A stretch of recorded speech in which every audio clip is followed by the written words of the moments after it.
Madame, Monsieur, bonsoir et merci de nous rejoindre pour ce nouveau point de l'actualité que l'on entame avec cette audience accordée ce mardi par le président algérien Abdelmadjid Tebboune au chef de la diplomatie saoudienne, l'émir Faisal Ben Farhan Saoud. Une visite qui s'inscrit dans la continuité de la relation de coordination et de coopération profonde entre les deux pays au niveau bilatéral et multilatéral. Une relation qui sert la sécurité et la stabilité dans la région arabe et la communauté internationale dans un sens plus large. Il a également été question du prochain sommet de la Ligue arabe qu'abritera l'Arabie saoudite. L'entité sioniste fait de nouvelles victimes palestiniennes, 15 martyrs au total, dont des femmes et des enfants. Des avions de combat de l'occupant ont ciblé tôt ce matin un certain nombre de maisons et d'appartements dans les villes de Rafah et de Khan Younes, au centre et au nord de la bande de Gaza. L'Algérie a fermement condamné ces raids aériens menés par les forces de l'occupation sioniste, appelant la communauté internationale, particulièrement le Conseil de sécurité de l'ONU, à intervenir d'urgence pour faire cesser ces attaques criminelles et à faire respecter les droits du peuple palestinien. En premier lieu, son droit à établir un État indépendant avec Al-Quds comme capitale. Et ce mardi également, 13 Palestiniens ont été blessés par balles et 75 étouffés par des bombes lacrymogènes tirées par les forces de l'occupation sioniste dans le quartier d'El Qaryoun, dans la vieille ville de Naplouse. Plusieurs personnes ont également été arrêtées.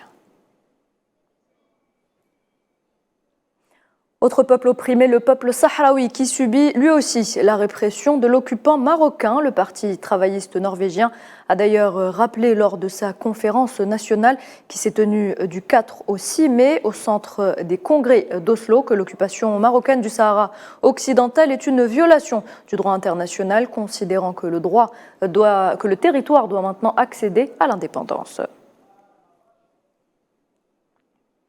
Lutte contre la corruption, le groupe pétrolier algérien Sonatrach a signé ce mardi un document en ce sens.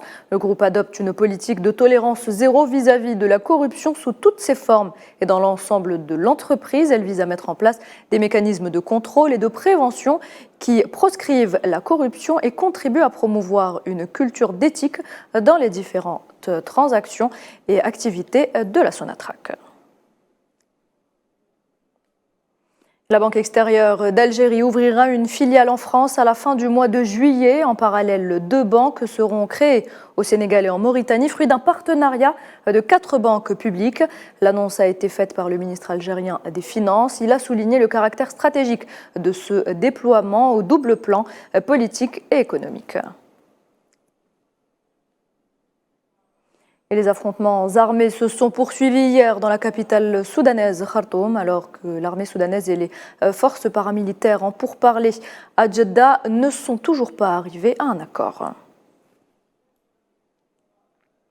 Le processus de réouverture des missions diplomatiques iraniennes en Arabie saoudite entre dans sa phase finale, annonce Téhéran. Rappelez-vous, les deux pays avaient conclu un accord en mars dernier pour reprendre les relations diplomatiques et rouvrir leurs ambassades et missions dans les 2 mois.